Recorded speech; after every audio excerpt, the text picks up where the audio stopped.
हमारे पास अभी पिछले दिनों पंजाब से एक क्रोकोडाइल जो है वो हमें मिला है। सिंध में ये मकामी है हमारा इंडस रिवर सिस्टम्स का, जो कि इंडियन घड़ियाल, घड़ियाल। ठीक है। और यहाँ पर मासूमियत का शिकार हुआ। मासूमियत की वजह भी कोई ऐसी नहीं है जो कि किसी, क्योंकि रिसर्च नहीं है कि इंड्यूस चेंजेस आई। एक्चुअली इसका गाल ब्लैडर, इसको इस्तेमाल करते थे आँखों के रोशनी बढ़ाने के लिए। सुरमे में इस घड़ियाल का गाल ब्लैडर निकाल के पित्ता, और वो उसके साथ देहातों में या कुछ दूसरे मसाइल, जख्म का इलाज, ये हमारे सिंध में होता है। यस होता था। और फिर इसको लोग मारते थे जाके, यहाँ तक कि नस्ल ही खत्म हो गई। और इसकी नस्ल कब मादूम हुई सिंध में? मालूम नहीं, ये खत्म खत्म ही हो गई, गया, मतलब मारा ये गया, बिल्कुल ही मारा गया ये। 1998 में जो लास्ट मुझे याद है ये 80 की दहाई में, उसके बाद नज़र नहीं आया। लेकिन 85, 86, 87, इट कुड बी एनी।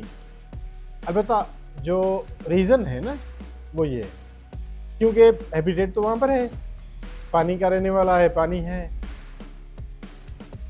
लेकिन इसका गाल ब्लैडर निकालते मार के। और ये सिंध के किस इलाके में हो रहा था? ये इंडस रिवर के इलाके में हो रहा था, including Sindh and parts of Punjab. अब जो आ गया है घड़ियाल, ये तो आ गया फ्लड वाटर में ना, पास से आ गया। और लोगों ने नेशनल ज्योग्राफिक पे क्रोकोडाइल को हमला करते देख के, या समाजी स्टोरी बचपन में सुन के कि जी मोरलो मीरबर को एक मगरमच्छ ने चक मारा था और वो खा गए थे भाइयों समेत उसको, ये परसेप्शंस हिस्टोरिकल और साइंस की नॉलेज ये एक दूसरे के बिल्कुल मुखालिफ है ना। अब हम कैसे लोगों में इंजेक्ट करें? ये तो जब शऊर बढ़ेगा, जब तालीम बढ़ेगी। अब कहते हैं जी आगाही दो,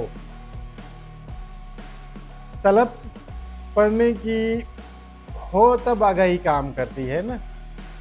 स्कूल के, मैं कहता हूँ, पहले निसाब से लेके हायर सेकेंडरी तक लाजमन हमें इकोसिस्टम के या बायोलॉजिकल डाइवर्सिटी के मेंबर्स के हवाले से या हमारे इन्वायरमेंट के हवाले से शामिल करने होंगे बातें। महर साहब, आखिरी बात ये बताइए, अब जो ये घड़ियाल आ गया है हमारे पास, इसको सेंचुरी के लिए कोई कोशिश की जाए या इसकी प्रोडक्शन को बढ़ाने के लिए आप कोई प्लान करते हैं कि पंजाब से कांटेक्ट किया जाए? क्योंकि उनके पास मेरी नॉलेज के मुताबिक पेयर आया है और बच्चे भी आए हैं। मैं जाने वाली हूँ लाहौर, तो मैं वहाँ से तमाम चीज़ें भी लेकर आने वाली हूँ।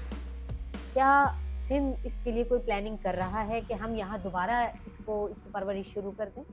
देखिए, अब वहाँ पर एक आ गया, तो लेट्स होप। और ये सिस्टम चूँकि एक सिस्टम, इकोसिस्टम एक ही है, वी विश देम कि वो कामयाबी से इसका प्रोग्राम चलाएं और उन सीखे हुए लेसन्स के साथ we should follow the suit. एकदम से जंप मारने का ये सिचुएशन नहीं है। And certainly we expect them कि they are taking good care of the species. और ये अच्छी बात है कि इकोसिस्टम में वो वापस हैबिटेट में नज़र आ गई है। अगर आपके पास सिंध में ये मौजूद होता, इसी तरह से आ जाता, तो आप उसको बचाने के लिए क्या इक़दाम करते? वही इक़दाम करते जो वहाँ पर हो रहे हैं। मीन्स उसे ले वहाँ पे पेट्रोलिंग बढ़ाना, उसको तहफ़्फ़ुज़ देना, डिक्लेयर करना, लॉ एनफोर्समेंट, और फिर लोगों में आगाही साथ साथ, और उनका वहाँ अमल दखल भी रोकना। yes, ये ज़रूरी है, ये ज़रूरी।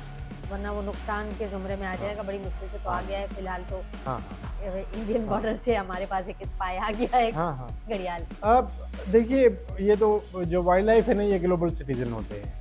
इनको किसी जगह पर जाने आने के लिए कोई वीज़ा की परमिशन की ज़रूरत नहीं होती।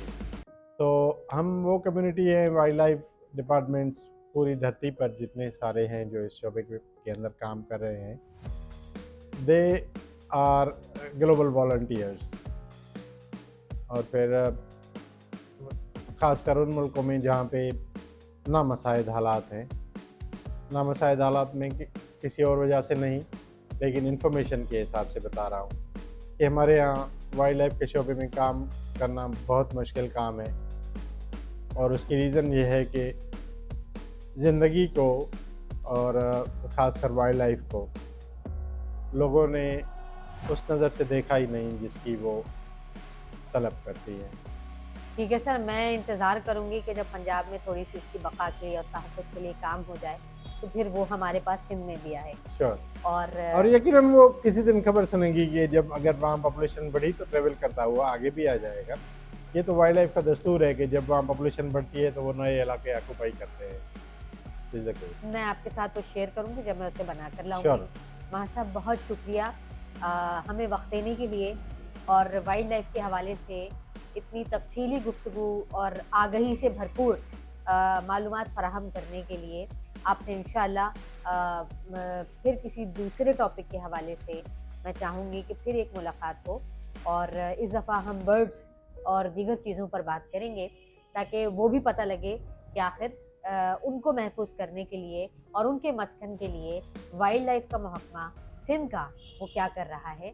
बहुत शुक्रिया। Thank you. Thank you. अल्लाह हाफ़िज़।